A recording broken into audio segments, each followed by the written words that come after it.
Hey, everybody, and welcome back to another exciting episode of the Pod Squad, the show where we talk about streaming technology. This is episode 286 on May 11th, 2022. I am Clyde. Today, I am joined by Matthew Ross.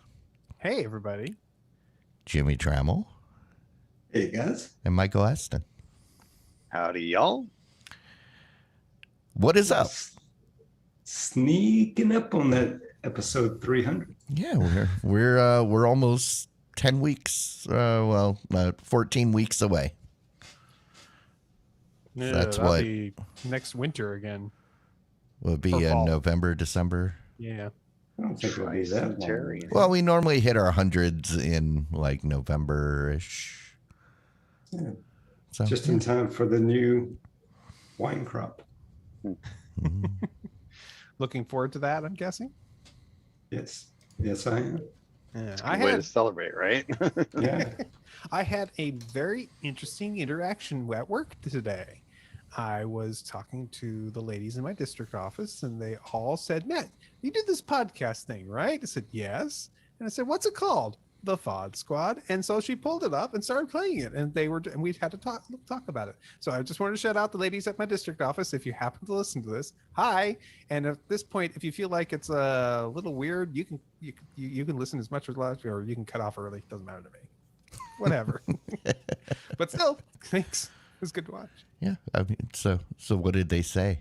Was it the oh yeah, that's nice? They said, "What are you guys talking about?" The streaming stuff like Roku's and streaming sticks and streaming channels and new stuff that comes out, and like, oh, okay. It's like, and we just have a good time while we're doing it. Should have told them knitting. Oh, I should have said cross knitting. stitch. Someday we'll get in. We'll elevate to macrame.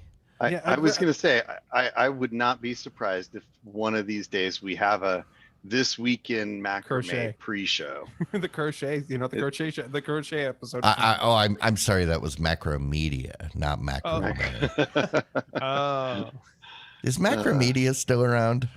I don't believe so. They were bought by Adobe when they Adobe bought them a long time ago. That's like the kiss of Dreamweaver. Yeah. Yeah, it's their big thing was Dreamweaver, right? So that got integrated into the Creative Suite and slowly disappeared from existence. Hmm. Well, okay. So we know that they got the guy who made Photoshop, and I think they purchased InDesign, and boy, they must have gotten basically all their stuff from outside and they make Adobe, didn't they? That one company just made PDFs at first. Man, That's amazing. I guess they still do use the name Dreamweaver. I was going to say, I know Dreamweaver is technically still out there. It's one of their many options. I know there's so many of these platforms that they have now, and it's become a behemoth. Everybody who wants to be creative has to buy it, supposedly, and even though I refuse, so. Yeah, I've got a subscription to it for my girls. Through my daughter's school. Okay, so you pay for it? Yeah, but it's a little cheaper. Yeah, schools get it for like $5 a seat. So yeah. I don't. We don't get it that cheap. I think it's like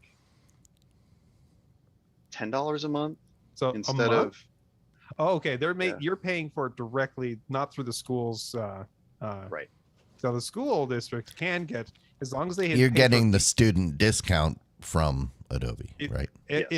So as a school district, I can buy Adobe for 500 users for $5 per user per month. Wow. Per year, excuse me, a month. That's amazing. It's I wish I could do super cheap. And so when I talked to one of my directors who said, we kind of think we want to, but I don't think we need that many. I said, I'll pay the rest of it. I will. So we can just give it to the whole middle school and high school. And he goes, that. Yeah. okay. Yeah. I mean, if that was me, like if I could get it at that price, I'd just buy like 8 licenses just because I could. It was like, I don't even know what I'm going to do with the other 4, but there's backups. there's backups to my There's backups. licenses. No, I'm kidding. I wouldn't actually do that, but I would definitely buy multiple many as you licenses wanted. for each of us. Right. So It's insane. Includes space, includes storage and all that. It's a really ridiculously good deal. And if they can do that and not go under, obviously they're charging you way too much. Yeah. Oh well. Well, no, I mean, it's not that they can do that and not go under. It's that the schools aren't going to pay a ton of money. So there is an upper limit to how much the school is willing to pay. And then B, if the schools indoctrinate, it's kind of Microsoft stuff. Yeah. If the school indoctrinates them into Adobe software, when they go into the professional world, they'll pay the full price to get it because they need to. It's same thing. Apple. That's the same Apple principle. And Microsoft and everybody else does the same thing. Yeah. I know. So in other words, I'm paying less to essentially brainwash my students. It's not brainwashing. It's called conditioning. We prefer conditioning. This is why we don't use that word here. That's why whenever everybody else says, "Hey, can you edit this in Photoshop?" I said, "No, I'll use the GIMP." And they go, "What? Get the GIMP." I could do it with the GIMP. Why would I? And I don't have to pay money for it. Exactly. It's a good program. Yes. Be a good citizen and use what you're supposed to use. No, heck no. Alrighty, well, somewhere some supercomputer is just activated to flag Matt as a problem citizen. No, that flag went off a long. I was gonna say I'm probably on so many lists right now that I don't care. So we're going to start with the news this week. Adobe. Android 13 is coming. We had a giant announcement from Google this week. Actually, it was today. A bunch of different pieces of information came available from their developer conference called Google I/O. One of the things that they're talking about is that the first public beta for Android 13 is now available for you to download and try if you are interested in that for your Android developer platform. I think it's only for the ADT 3 right now. ADT is the only one that I know of that you can be part of that beta. Right. But this is a next step for us getting access to the actual Android Android TV version 13 coming probably this fall. So this will allow you to get some of the new features they're working on it. It's looks like it's not a lot of new features, picture in picture. Looks like a couple other little sneak peek things coming up with this, but generally it's going to be. I hope it's going to be good and not a giant mess like the last one was. It was a little shaky for a while there. Yeah. Beta testers, we need them, please. Mm-hmm. Well, the problem is that Google is really stingy with the ADT 3. And like I requested one and never even got a response. Whereas he's on our list. The ADT 1, I think it was, that one, I got it. That was the one that came in the weird mystery box on like September 11th and was like super creepy because it had no markings whatsoever. It had no return address. It was just like my name. It was like, but yeah, no, cool things to come.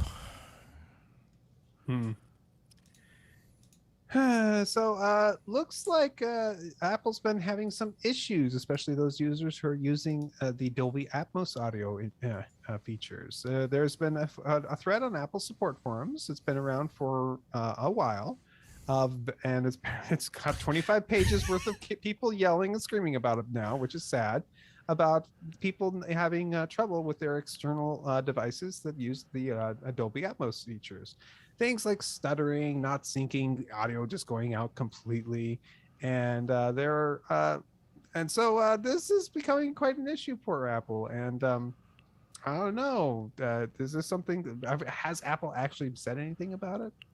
So Yeah, like, I mean, because they did, if you remember, in the last update, they specifically had addressed okay. Atmos issues, but it appears that 15.4.1 did not fix the bugs.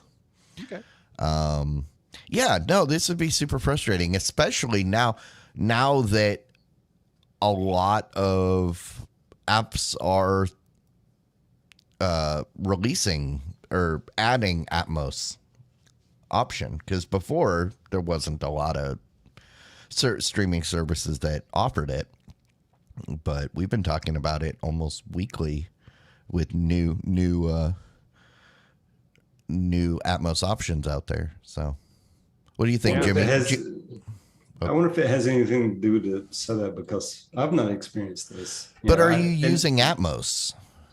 I do, yeah. I've got I got everything running through an amp, right? And I get all the cool sound effects through my speakers, right? Okay. Now, matter of fact, even before the show tonight, I was watching Hulu, and I was watching MMA fighting, and I was getting all the cool effects, all the Adobe Atmos features through the speakers. Even now, of course, that was Hulu. I think the forums are talking mostly about Netflix. Yeah, it says right? large majority is with Netflix. So be curious if you try that. I think that I've watched some Netflix content recently, like within the last month or two. And it wasn't an issue, right, for the content that I was watching. But I don't know, maybe I'll go into Netflix, find one that has the Adobe Atmos and try to play it and see if I can pick up on this bug or not, but I haven't noticed it. I mean, of course, not all content has Adobe Atmos. Right? Exactly.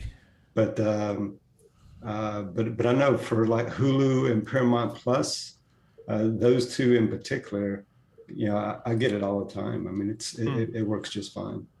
Okay. Well, hopefully they got it figured out, because that sucks. And just plug it in stereo. If you ask me, it'll be fine. Just use the built-in speakers on your TV. I mean, what's the big deal about this big Atmos thing? Anyways, I don't know what you're talking about. Jeez. Okay, moving on. The guys. TVs have speakers? Apparently. Well, they used to. So IMDb is launching a new gaming system. GoNot System. It's a series of games that are going to be working on the Amazon Fire TV. If you have an Amazon Fire TV and launch the IMDb app, you will be able to launch a couple of what are quote unquote games that'll help you decide what kind of show you may want to watch. It's literally a gamification, because like the first one's called a quick draw, where it draws up some videos, movies that thinks you might be interested based on your interests and what you are browsing for. It has a game that is called Watch Challenge, which provides multiple lists for you to watch through and try to figure out what to watch next. There's a game called This or That, which allows you to pick help you pick a movie based on whether you think it's a certain kind of mood or genre, or how it answers a certain kind of question to a game. They're literally trying to make this. I mean, if it feels like, remember the old You Don't Know Jack games that I think they've turned into Jackbox games now, but back in the day, that kind of line art kind of wording is inspiring for this, which lets you then help you choose your next thing to watch. And they have all that data from IMDb to use to try to figure out what would be interesting to you. So I'm looking through this, and it doesn't really look like a game as much as it is a gamification of the movie selection process. Right. So That's that screenshot they've got, it's it's like Mad Libs. You fill it in, and then they tries to find you something to watch that matches what you filled in, which I'm not completely opposed to that, because especially being that this comes from Amazon, and Amazon is the one that I complain about the most as far as trying to find what it is that I want. But I think this sounds awesome. I agree. It's not quite games. I'd call it gamification, but it sounds really cool. And I often have trouble knowing what to watch. So I end up watching a variety of YouTube videos instead of like an actual show, which sometimes I feel like, oh, that was the better choice. And then other times I feel like, why did I just waste 2 hours watching pointless garbage? So it just depends. But this, I think, would be a lot of fun. It would be an interesting way to get to things that you wouldn't necessarily watch or pick, but you would enjoy because it meets certain criteria. The example they give, let's watch, and you choose movie or TV show, I assume, a movie that's rated in any rating or PG-13 or whatever, that's an adventure that's set in the mountains that runs about 1.5 hours and they're showing you the final choice probably, which is rated highly by fans or trending with fans. Yeah. So I think this is pretty cool. I think that would be a great way to select a show and just have it dump out whatever show it picks out of that and watch it.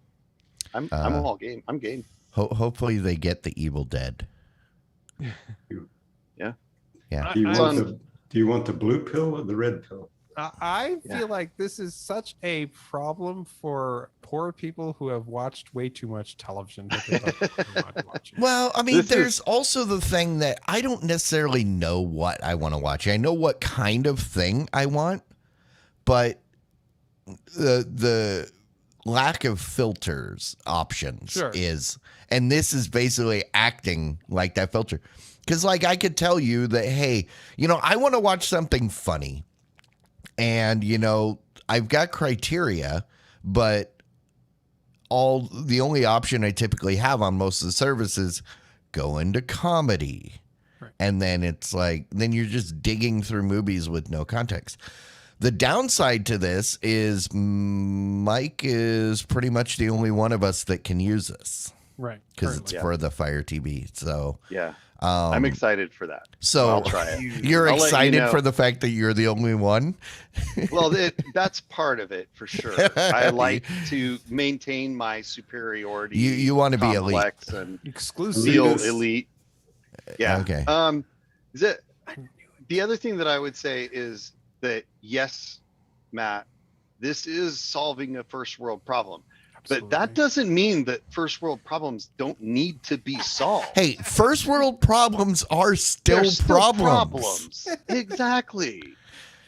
And also, anybody that lives in one of the allied countries is in the first world. Any problem you have is a first world problem. I'm interested to see how this works out. So. You've got homework.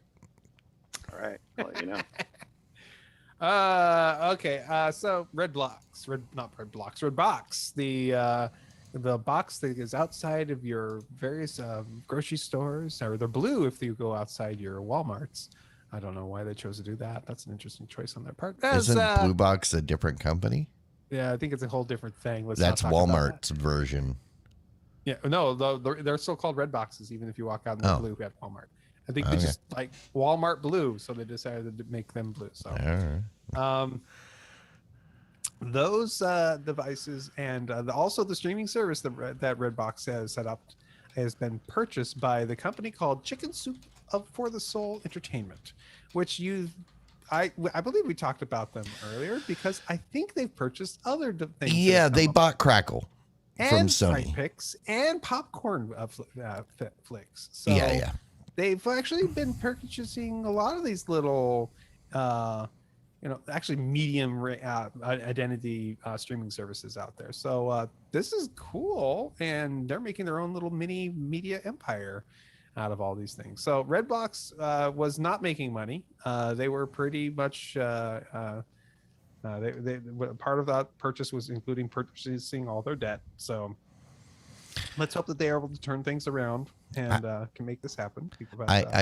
With all the purchases they've been making and the expansion, how long until they get into the food market and they start selling chicken soup and the cost is your soul?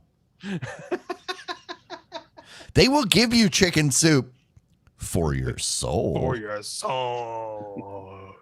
No. I don't think that's what they mean by chicken soup for the soul. Okay. I think it's for your soul.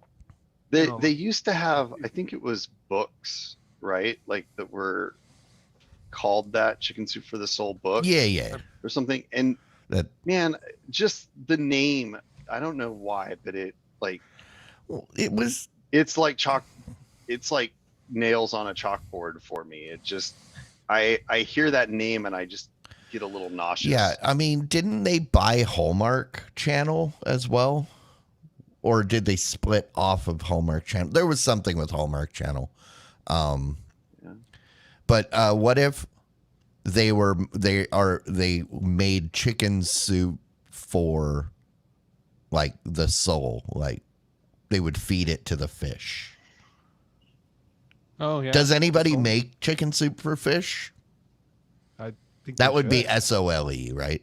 If they did, no soup for you. Unless you're a fish. Yeah.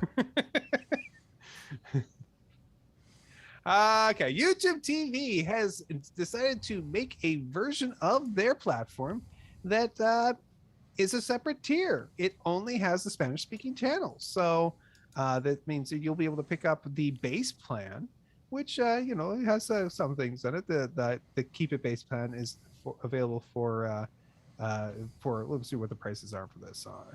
I think I skipped over the prices on this. For $35 a month, and then they have also a separate $15 a month Spanish Plus plan that adds 25 additional channels on top of that base plan. That base plan. So if you are a native Spanish speaker, hola, how are you? ¿Cómo estás?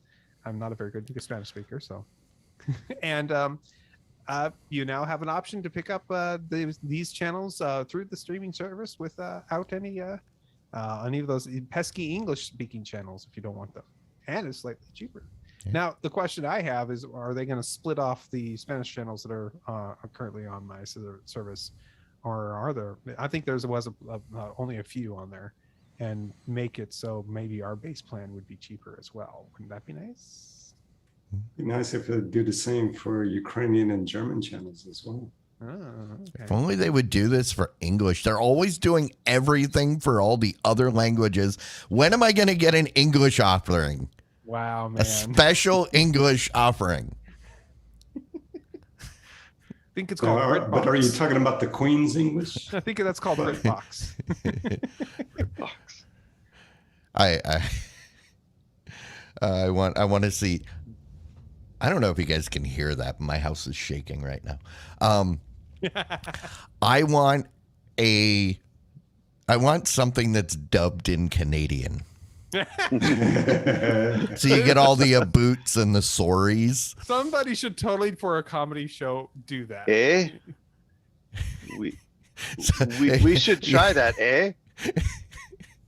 It would just be offensive if we tried to do it because we're good. But no, I want to see in the available languages, you've got English, Spanish, whatever, and then Canadian. Yeah, I could see that happening. Yeah. All right. And it would be funny. It would be really hilarious is if it was somebody like, I don't know, the guys from South Park did that for the funny part, for funny. And then when they got to the Canadian speaking, they speak normally. Or that's I like we would actually no. If if South Park did it, then they would have to edit the video so all the heads were split in the middle and then wobbled because That's that Canadian speak. Yeah, At least on that show.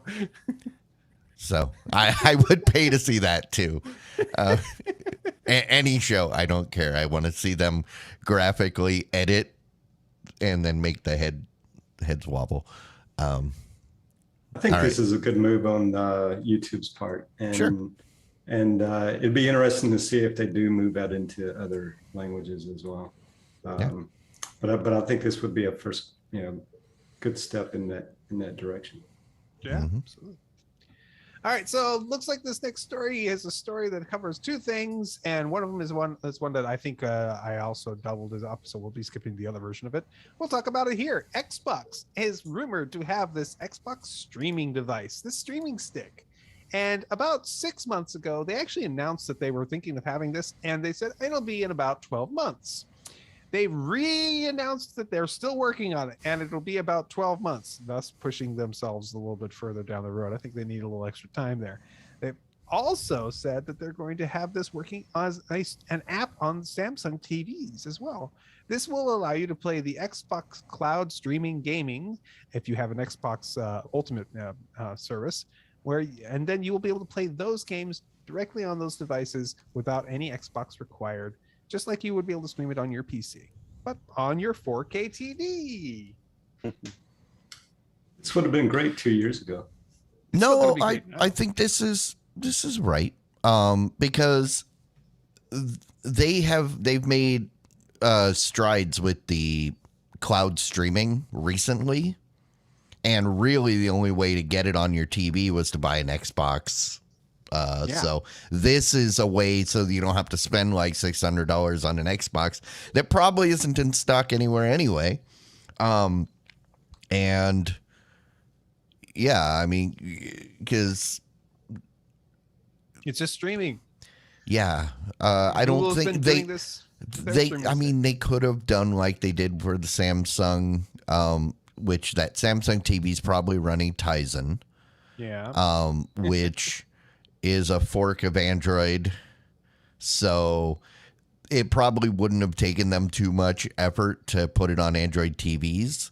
I think But it would be probably very difficult for them to make this work on like a Roku. So yeah, I'm willing to bet that their streaming stick is probably running the same OS as the Samsung TV, Oh, you think so? which is why they're able to effortlessly do it in both places. I mean, if they partnered with Samsung, why that would not? make a lot of sense. Yeah, that would make a lot of sense if they said, "Hey, Samsung, we'll use your Tizen on our streaming stick, and we'll make it so it also works." You got your Tizen on my streaming stick. You got your streaming stick on my Tizen. They're really that better together? Really? Maybe. I don't know. I'll try it. So here's the thing. I got this original Xbox One, not the Series systems, but it can do the streaming. Yeah. And on 1080p. So for $100, I've got my $100 streaming stick here. It's the size of a bread oven, but that's fine. I'm considering trying it. They'll let me try it for a month for $1. That's what their current promotion is. So I might be trying it soon, and we'll see if we can stream on it. So I'm excited. All right. Wondery Plus. Wondery Plus. Who are those guys? They are working to offer Dolby Atmos podcasts. Wondery Plus must be a streaming service. They for podcasts. they are a streaming platform. Interesting. Like, So, yeah, or a like a podcast Google platform. yeah, or PodSync or something like that. Yeah. And they are now offering for you the ability to listen to your podcast in beautiful Dolby Atmos, where you will be able to hear every sound and every mispronunciation I ever do. Yes, you will. It's gonna be great. Okay, we've talked is, about Dolby Atmos podcast before, and I think it's absolutely ridiculous. This is a major boon for ASMR folks. Oh, I mean, because I distinctly Just remember joking that we should do this, and we put each of our voices in a different position. That was the spatial audio one. But I mean, yeah, but that's what Atmos Dolby Atmos is. could do that. That's what Atmos stop is. Stop it, Michael. Stop it. I'm just practicing my Dolby Atmos ASMR. Yeah. So when we convert, we'll be ready. Yeah. So when we do that spatial stuff, we'll make sure that Michael is so far away he sounds like he's talking from another room, or underneath your floor. And the sound of cards shuffling will be all around you, like you're in the deck. No, that sounds horrible. Is there really a market for this? Is this, I mean, enough of a market that someone will pay $5 a month or $35 a year? So And also, here's the are thing. there enough podcasts out there producing Atmos streams to even make this worth it?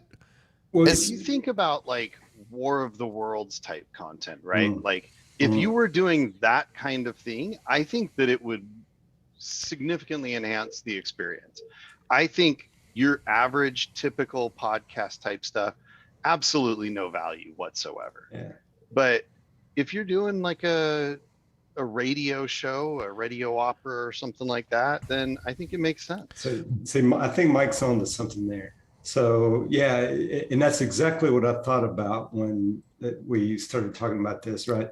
You know, maybe a throwback to before there was television, right? There was radio, right? And that's how they would tell a story. They would put all the sound effects in there and all that kind of thing as they were telling the story. But So maybe for content like that, maybe you could find a market. But that goes back to my question. Number one, is there a market? And number two, is there enough content currently being produced to make this worth subscribing to?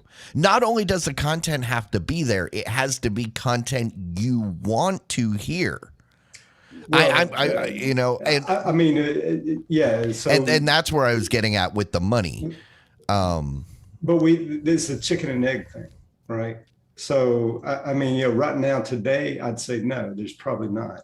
But if you introduce the technology that will facilitate it, maybe more would come, and then maybe it becomes worth it at that point. And I just stumbled on something that I missed. Hey, you remember not too long ago when we talked about Amazon was experimenting with spatial audio in podcasts? Yep. Mhm. Welcome to what they were working on, because Wondery was purchased by Amazon in 2020. So this is the result of that. That I'm starting my own streaming service for audio, and it's going to mix it all down to mono, and it's going to bring it down to an 8-bit rate and 1100 megahertz. And we're going to call it the VOD Squad. and it's going to be called the VOD Squad. Yeah. Could be I mean, I get spatial audio now when I listen to podcasts, right? Because of the AirPods that I use and all. But I mean, to have that spatial audio just to hear people talking, it's kind of cool. Maybe the first couple of times you listen to it, but nothing all that much. But if you added the sound effects, like what Mike was talking about, I think that would make it more interesting. I think. See,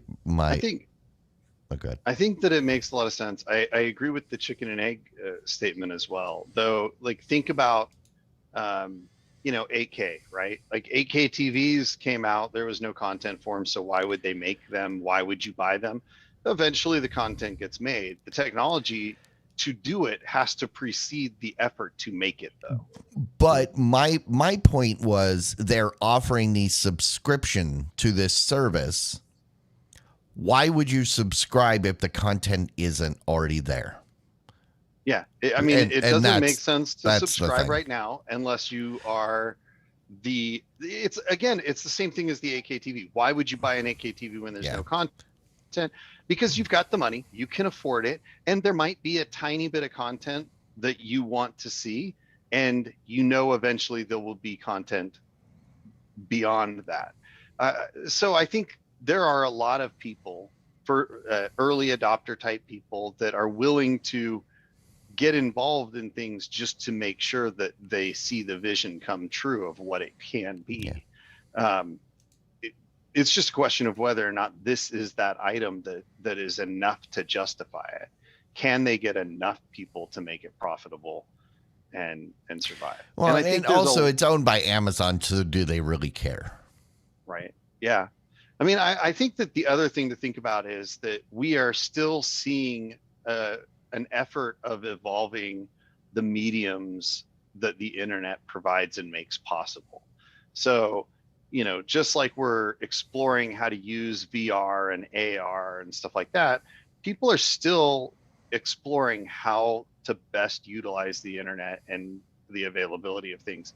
And I think you will find a decent number of adopters that come in, they put in the effort to produce high quality content that uses Dolby Atmos and gives that higher quality experience. I think once it's readily available to consumers, content creators will start to adopt it. It's like YouTube, a lot of people jumped in there and produced low quality stuff, but a few people came along and they put in the effort to make high quality content with high production value. And, those people are still around a long time later making lots of money. Mm-hmm. Yeah, we'll see. All right. So the year was 2001. And when Steve Jobs introduced us all to the original iPod. That's right. A small device, relatively small, like the size of a deck of cards, but thicker. And with a screen that was pretty tiny, a physical click wheel. Remember that? No USB support. No, you had to have FireWire.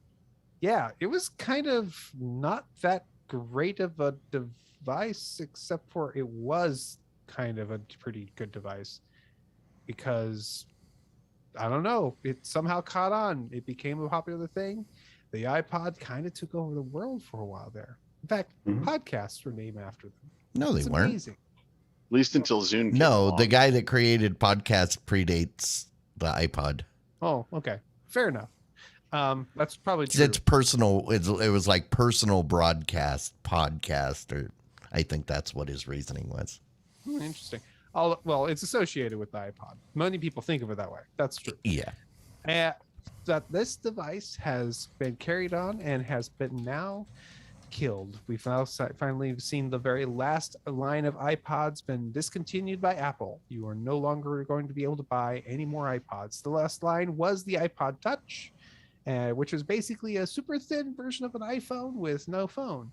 It's just a little iPod, which actually I thought was pretty cool back in the day. I always liked the iPod Touches. And they're gone. They're no longer available. They were killed by smartphones. Yep.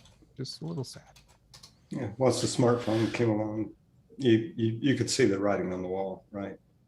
Yeah, it's amazing that original iPod took off. I mean, you couldn't connect it to anything unless you had FireWire. It wasn't even compatible with anything besides a Mac until they released iTunes for Windows. Which when they did that, that was when Steve Jobs was on the stage in 2001, introduced the iPod.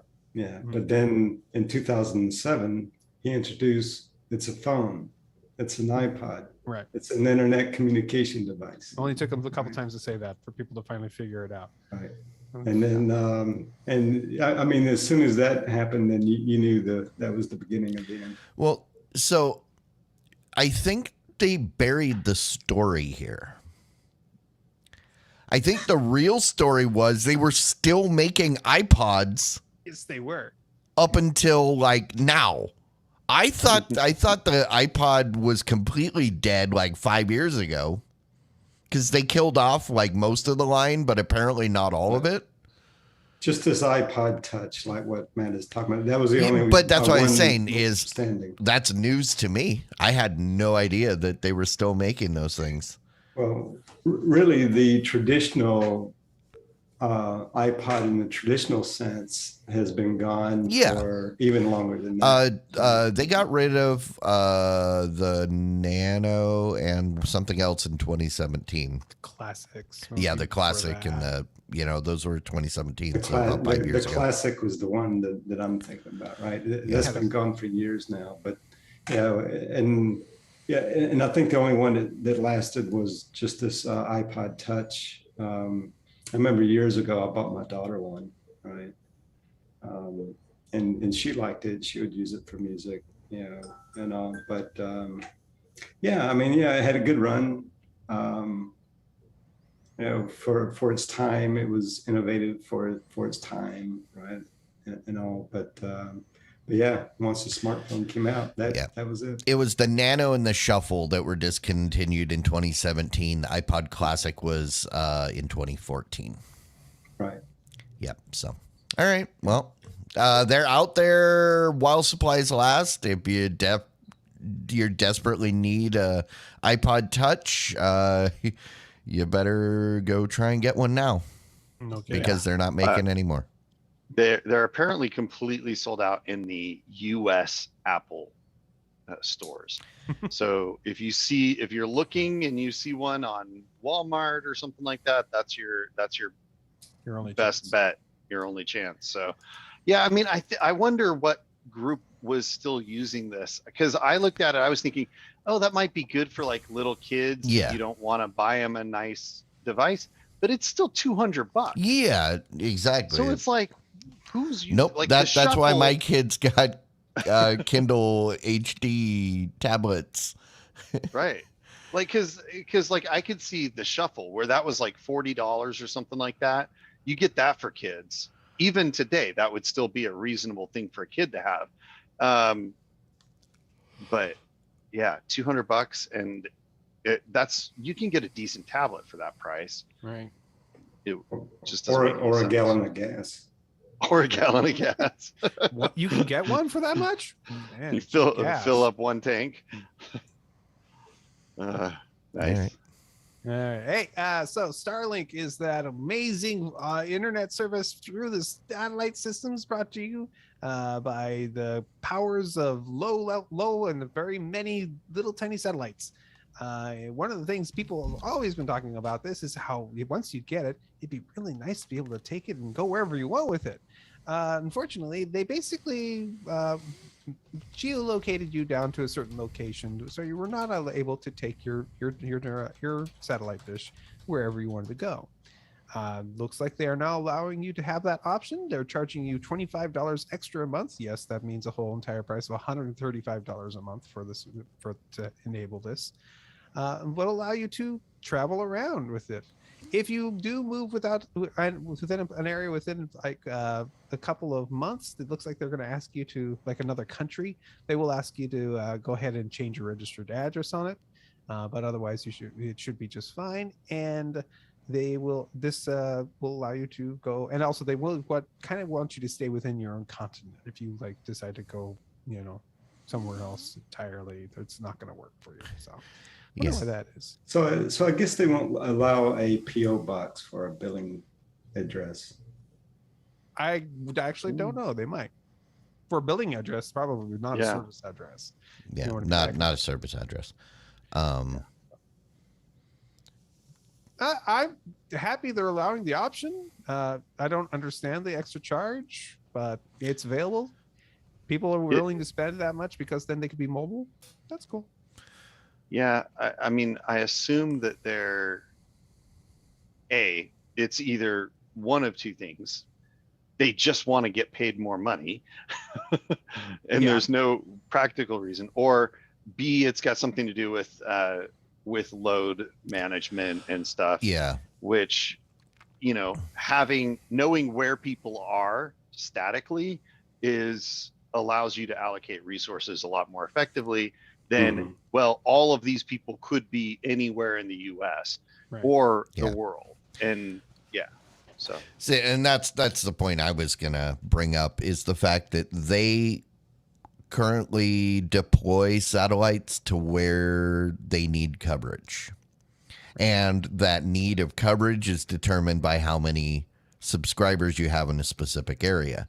So there are going to be markets that have more available satellites than other markets due to need. But if you've got all those people, you've got like 1,000 people that all of a sudden move, like come rolling into a market that isn't currently full coverage, then you've got dissatisfied customers, and that is worse. So I am willing to bet at some point in the future it won't be an issue once they get to max deployment, but we're still fairly early in this deployment.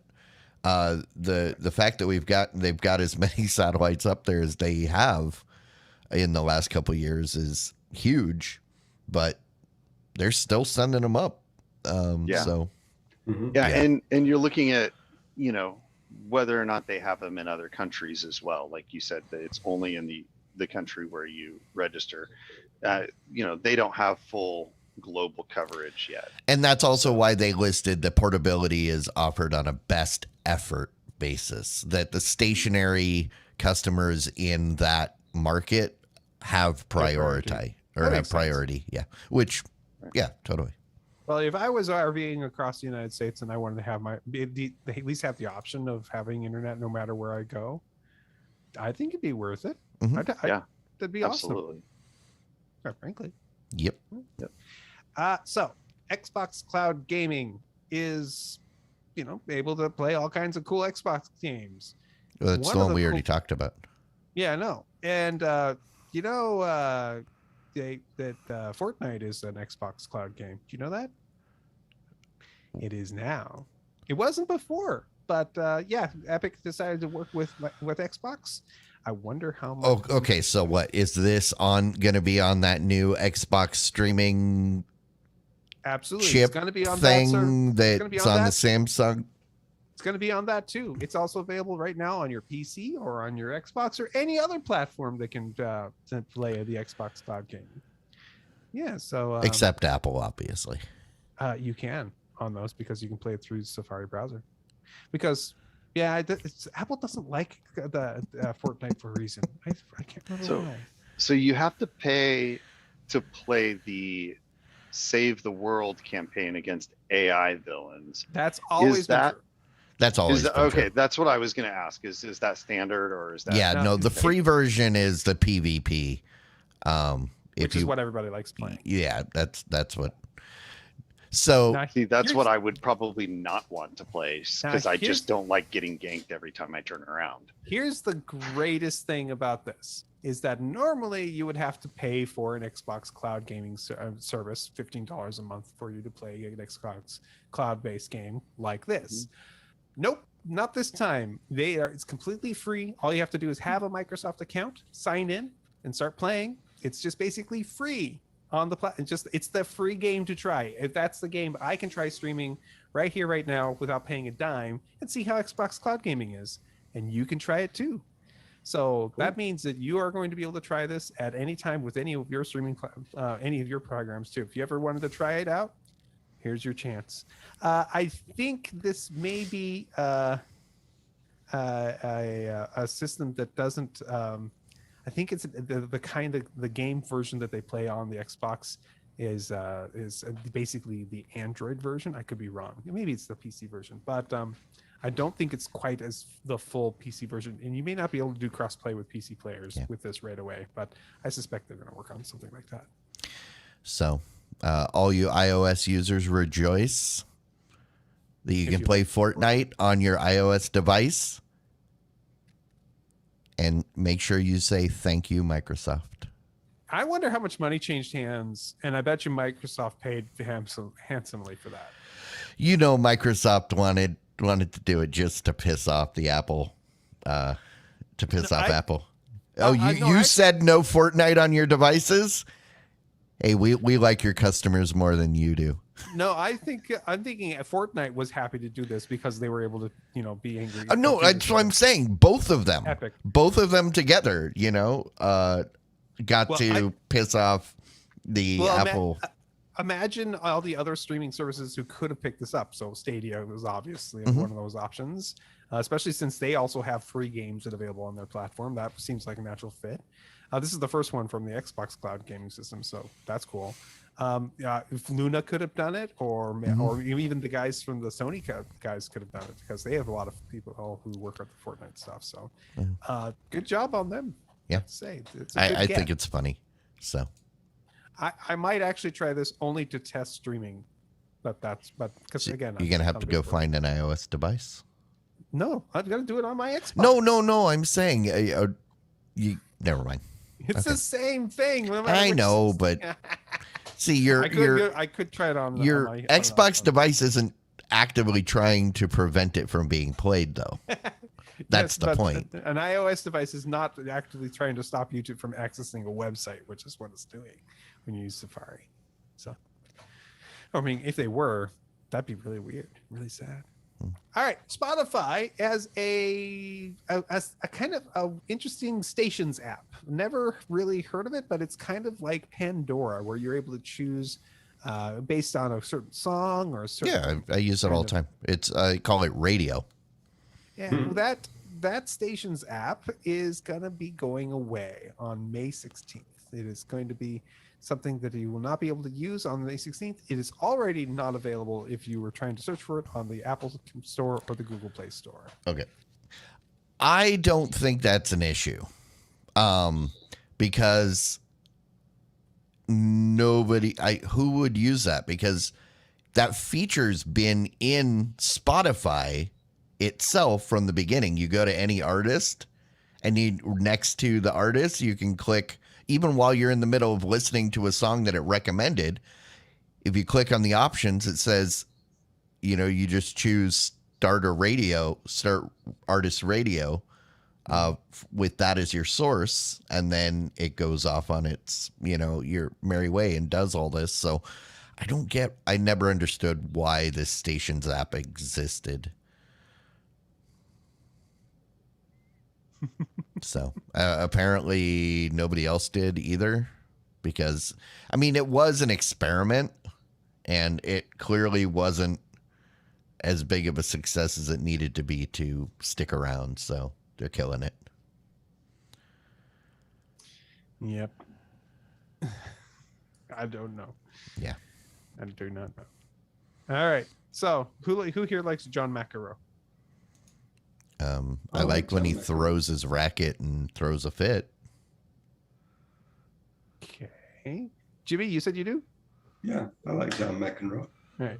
Would you like it so much that you'd be willing to watch him play against his biggest opponent? I guess his biggest opponent? Billie Jean King?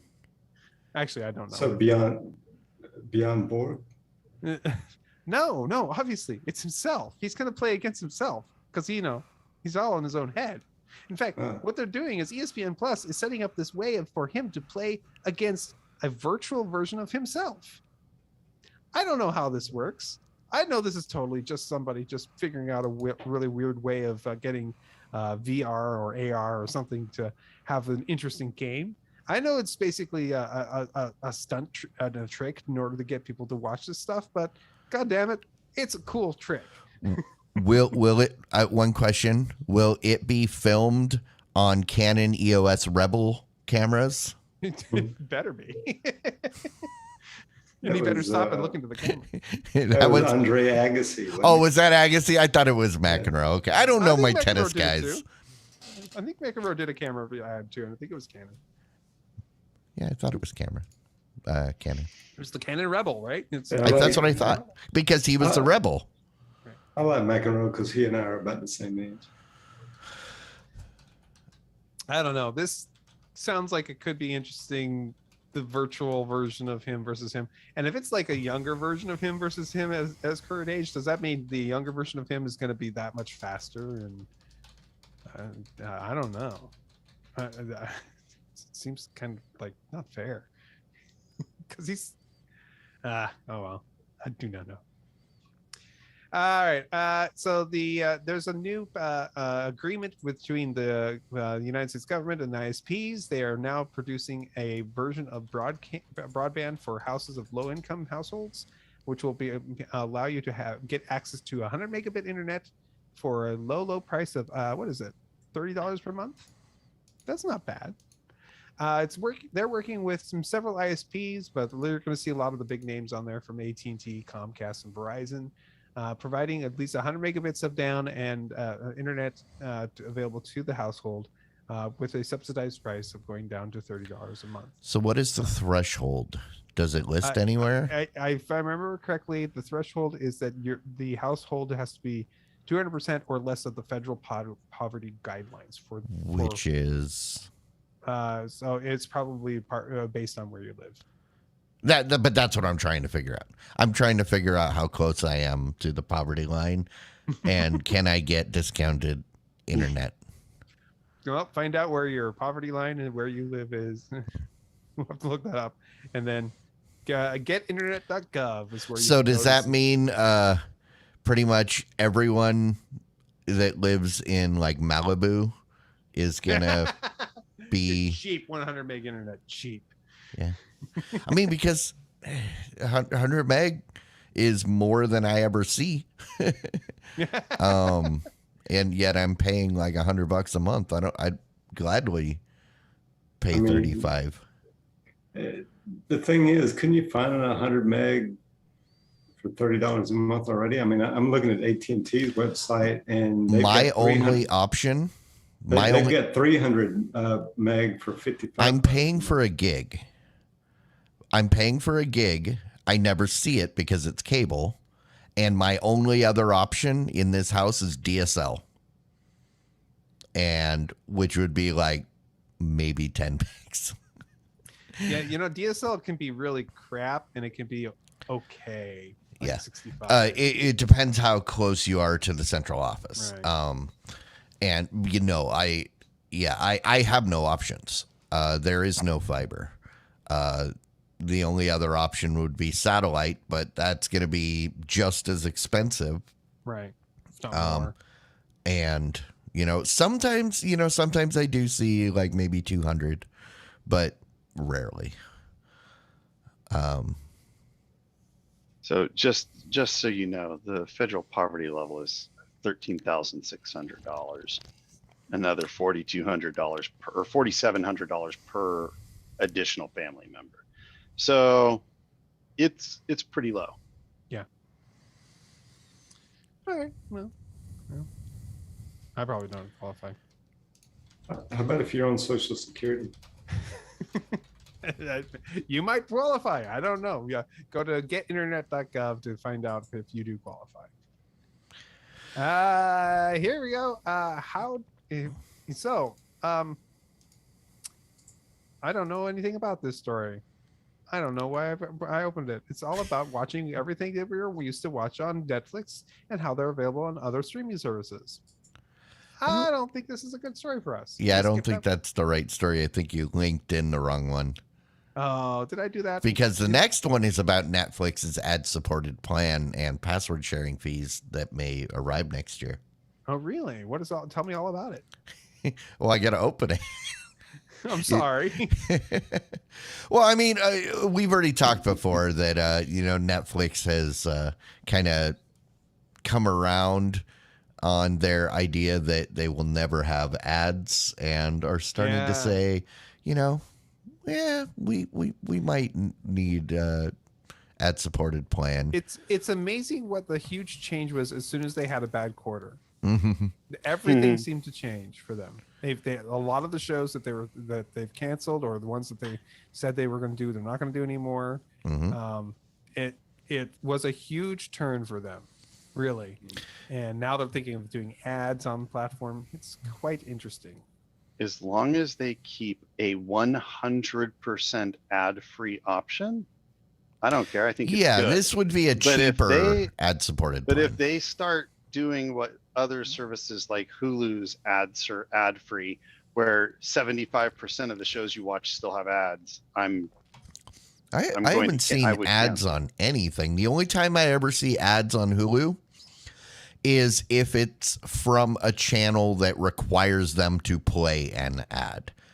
See, Like I think ABC. Which is a lot of channels. Mike, It's a I think I lot. know where you're going wrong there. If you record a show Oh, you're on talking. their DVR, they'll put ads in it. But if you watch the show on demand, you don't get it. You're talking Hulu Live, not Hulu.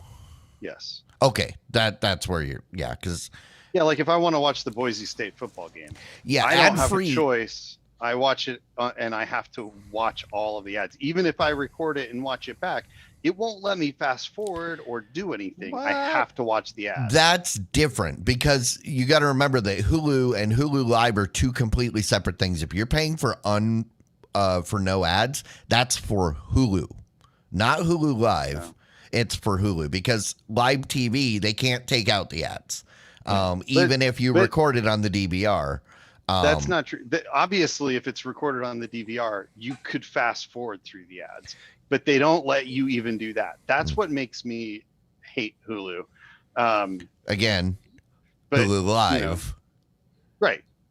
But they're the same company and they're doing two different something to me services that I hate. I don't care if the services are different. The company sucks. I hate the company. Aw. I understand Mike's point, and I get frustrated too sometimes. You know, when I'm watching a recorded show, right, versus the on demand, right, and then I have to go get out of the recorded show. And go I mean, find the YouTube TV on-demand. does the same thing, but you can choose the version. You can either choose the VOD. The video on demand, which will force you to sit through the ads, or you can get the DVR version. But there are some channels like AMC where half the time there is no DVR version available. Right. You're stuck with the VOD only. And that channel, AMC, puts in the most ads I have ever seen on anything. And I hate it. Yeah. Yeah, and the thing that I would say is, like, if the old school antiquated way of dealing with cable provides a better experience for customers, then you are really screwing up. And that's the problem. Like, I would be better off for Boise State football games to have a DVR in a box on my TV stand, watching it through whatever cable, Spectrum is what it's called here, Spectrum or AT&T Uverse. Like, let me ask you a question. Uverse doesn't exist, you know what I'm saying. Yeah, let me ask you a question. Have you ever considered getting a pilot's license? Small craft pilot's license is fairly easy to attain. You get into a ownership agreement with a group of people. There's always small planes that they're looking for an additional person. Then you can just fly to all of the Boise games, no matter where they're playing. Then you don't have to deal with the commercials. And it's also commercial free in the fact that you don't have to deal with commercial flights. Yeah. Probably does Mike, not you don't want have to. You don't want to go back to cable. Yeah. I mean, No, you're going to be in a worse.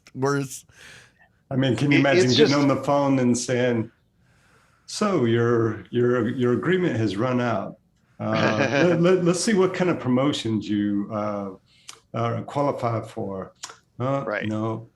but no. I think And then, the and then thing that 4 I'm hours saying, later, you finally get something out of them. Right? Oh, then they go, "Oh, wait, you're on you're part of a show that talks about getting rid of cable and options of it." Yeah, that'll be an additional $20 a month on your bill. The VOD tax. No, I mean, VOD the squad thing tax. is, I'm just saying that the fact that is a better user experience. Everything about having Spectrum cable would be a better experience for watching the shows that I watch than paying almost the same amount for Hulu. And that's the other thing. When Hulu was like $35-$45 a month, that was a value proposition. Now they've gotten so expensive, they're almost the same price as cable TV. And in fact, the only thing that makes them less expensive is that with cable, I would have to have 2 or 3 DVRs. I'd have to have a couple of boxes throughout the house. And the one that they give you free isn't sufficient. I'll send you a So- TiVo for free. Yeah. Except that you can't, like, can you TiVo a stream? If it's playing on if it's coming from your cable box, then yes. Right. Then I got to get a cable box. Right. So, I mean, it's just, like I said, the problem is the fact that it's as bad or worse of a user experience. And that again, just makes me feel like Hulu is absolute garbage, and they need to improve their focus on customer experience rather than their focus on making stupidly large amounts of money. You can take that up with Disney. Yeah. I mean, obviously, who else would own the company, right? Right. And pretty soon Disney's- it's going to be Disney only.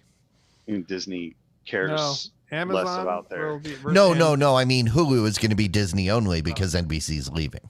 Oh, okay. Right. Hey, YouTube, not YouTube TV, none of the other stuff. YouTube has a new feature that's coming to the United States and UK. If you are familiar with a similar feature available for Twitch streaming, it's called gifted subs. That's right. You can provide subs. You can get a substitution. A subscription to a channel, which allows you access to additional features for that channel, and you can now gift those subs if you wish to provide some of those funds and or features to somebody else. Unlike the version on Twitch, which takes about 50% of your gifted sub, they're going to only take 30%. So that's a difference between the two. And this is just one of the many things that YouTube is way behind in catching up on Twitch's various live streaming features. So cool. Mm-hmm. Yeah. Cool. Now, That is the news of the week. if only we could get to a point where YouTube would let people sub to us. I mean, we can't even do that right now. We're working on it. It'll be Getting close. All right. It's People just probably a don't few know. thousand more episodes and we'll be there. Hey, all right. Well, that all brings us to the point in the show where we talk about the people that do give us money via the platform that allows them to give us money. YouTube won't let anybody give us money. Yes, it So will. we had to go to a third party called Patreon. Yeah. And then a bunch of people said, hey, we'll hop on board. Oh, how nice of You them. know, it's so.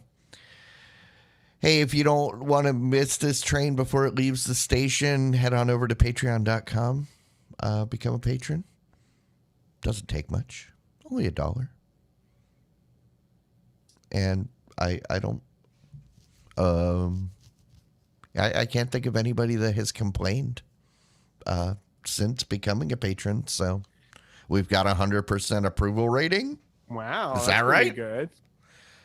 Um, Sounds good. Print it. Oh, print it kind Go with of works because if people aren't happy, they'll just stop being a patron.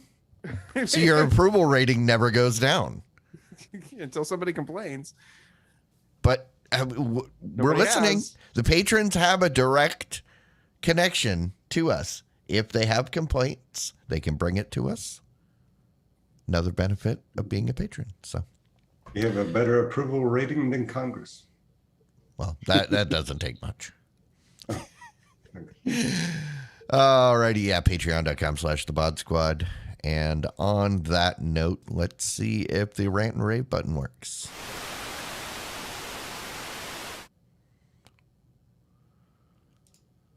Alrighty, rants, raves. What do we have going on? I think Mike's already done his rant, right? Yeah, I'll go with that. Go ahead. I just want to say I went and saw Doctor Strange this weekend Multiverse of Madness. I gave it one thumb up, not two. It is good, not great, but it is definitely a fun time. Must recommend it. And Clyde, as I said before, I think you have to see it. Well, my prediction came true. Yeah, it absolutely did. And you haven't seen it yet, right? No. And actually, from hearing other people talk about it, I might enjoy it more than everybody else. Because I haven't watched any of the other stuff that makes it problematic. Fair enough. Yeah. Yeah. And I have no interest in any of the TV shows on Disney Plus and I haven't gotten around to the Spider-Man movie, so. Right. There is so much background referencing and outside the movie referencing in this movie that if you went into it blind, you'd have to be like, huh, okay, to a lot of stuff. Quite frankly, that's fine.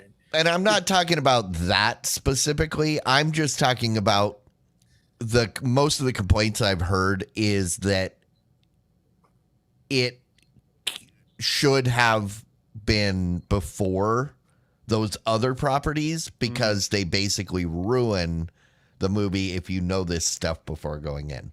So the whole Loki and that lady show. Okay. The WandaVision. Yeah, WandaVision. Yeah. And then also the Spider-Man thing but I'll probably watch the Spider-Man movie at some point, but maybe we'll see one of my heroes first. Okay. Because he doesn't appear in the Spider-Man movie. He only appears in movies directed by Sam Raimi. And he appears in this movie too. Exactly. Yeah. I was going to mention Doctor Strange is my thing, but I wasn't going to say rant or rave because it was kind of meh as far as I'm concerned. It was an enjoyable movie, but there were enough things in it that just kind of irked me a little bit that I didn't really. I felt like it was probably one of the weakest of all of the Marvel movies.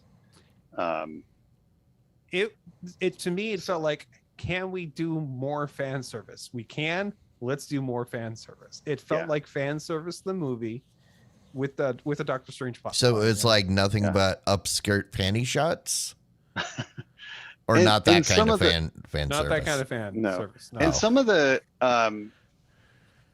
most of the really great moments, as is typical nowadays of trailers, are in the trailers. Yeah. And so that's annoying. I feel like you said, it was a lot of fan service, not a lot of real meaningful content. The logic, the character arcs didn't seem like they weren't grounded in the depth of the characters in any real way. I felt like they were just doing superficial things that didn't really get into like the real motivations and stuff of these characters. Yep. It was just all so surface and meh that I didn't enjoy it a lot. It was a little bit. The other thing I would say is I was a little concerned because I took my daughter without going to see it first, and she's 9. It was pretty scary for that age of a kid, but it didn't give her nightmares or anything that I know of. So if she did stay up all night, she didn't tell us. But I was a little concerned about that. It definitely is one of the darker of the Marvel movies as well. I say it is Sam Raimi. Sam Raimi is typically not child appropriate. Yeah. So, but at least it was Sam Raimi and not Cronenberg. We'll talk about that later. Okay. All right. Jimmy, do you have anything? Yeah. So there was a show I was watching a couple of weeks ago. And it was Showtime. I was subscribed to Showtime to watch Billions. Got done with that. and just kind of stumbled across this other show that was in there. It's called Super Pump. I don't know how long it's been out. Maybe it's been out for a while. Wait, which show? Super Pumped. Oh, Super Pumped. Mm-hmm. And Super Pumped, what this is about, it's about the company Uber. Oh, right? Gotcha. When they came to be, and it's a Silicon Valley story, is what it is, and it's a series, and they go through things that happened in Uber's history and that kind of thing. Their their original CEO, and them becoming a unicorn there in Silicon Valley and getting the funding and all that kind of thing. Very interesting show. They've got some good actors in it. So really enjoyed it. Got into it and just kept it up, and just kept watching until I got to the end. I think I finished it off in about a week, which is good for me, right? And really good show, good fun show to watch. So if you haven't watched that and you're subscribed to Showtime, then yeah, that's a good one to watch. All righty, rock on. Cool. I kept seeing stuff about this new show on Amazon called Outer Range, starring is it Josh Brolin? Yeah, he's the son. He's the Thanos guy, right? Mm-hmm. Yeah. I always get confused if it's Josh or James, which is which.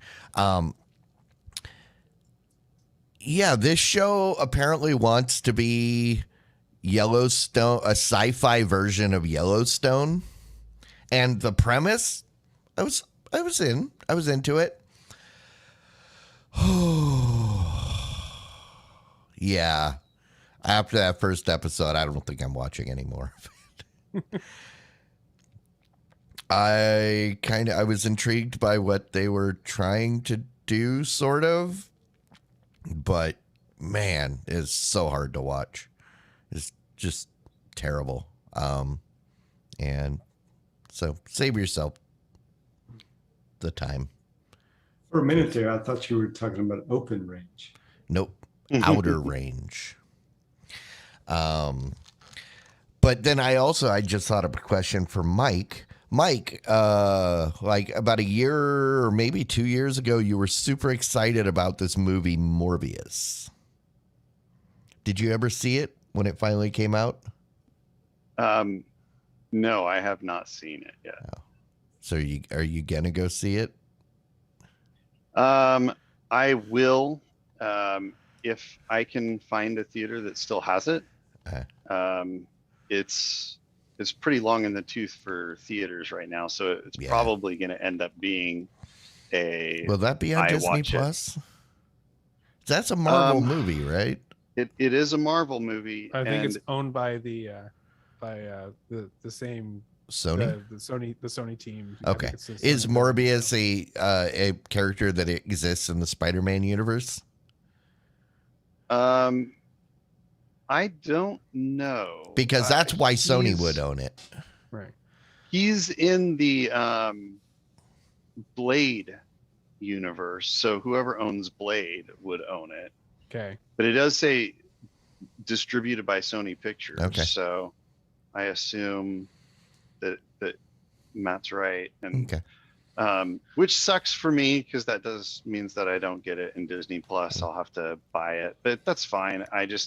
I'll probably just buy it on Amazon when it comes out and watch it, because I just checked it out on Rotten Tomatoes. It's got an audience score of 71%, and the critics' tomato meter is 17%. So that's why I was curious, because I wanted to follow up, because I know when it was announced, you were pretty excited, and I was curious to see where it landed, because I haven't heard anything about the movie other than the name Morbius being used as a punchline. So I assume the movie wasn't good. Yeah, I mean, I suspect that it's probably the people that went to see it were probably fans, of the character. Uh-huh. And so it did well because it was a decent representation of the character, but for all intents and purposes, the movie might be pretty awful. Yeah. I would say 71%. Okay. That's If you're interested in probably Probably worth Yeah. it. well. What I would say is most of the Marvel shows are rated noticeably higher than that, and so my assumption is fans are not hard to please. They're going to like it if it's decent. So to get it at a 71, my guess is that it's probably not great. So even fans found it to be lacking. But I will still watch it. I'll let you know. I'll give you a report once I've seen it. All right. Awesome. Well, with that, I think we should go ahead and wrap this up. We can head on over to the post show. Thanks, everybody, for hanging out with us tonight. Remember, we are here every Wednesday night, 9 p.m. Central, on Twitch. Oh, wait, no, it's not Twitch, is it? By the way, you Where are still we at have now? the bumper. At the I beginning. know it's still on the thing. Now it's just a running joke. Because then when nobody comes and watches us up on YouTube, we can point to, oh, well, it's because the podcast tells them we're on Twitch. Yeah. But nope, every Wednesday, 9 p.m. Central here on YouTube. And yes, you heard that right. There is a post show and a pre-show, but it's only accessible and viewable when you're here live. It gets cut off for everything else. You watch the video after the fact, it's not there. You listen to the podcast, it's not there. Not even the patrons get it. So, yeah, you got to come live. And then also, yes, audio podcast is available anywhere that audio podcasts are available. And if you want to get it early and in a regular fashion, become a patron. Get your custom RSS feed. You will get the podcast within an hour or two after this stream ends.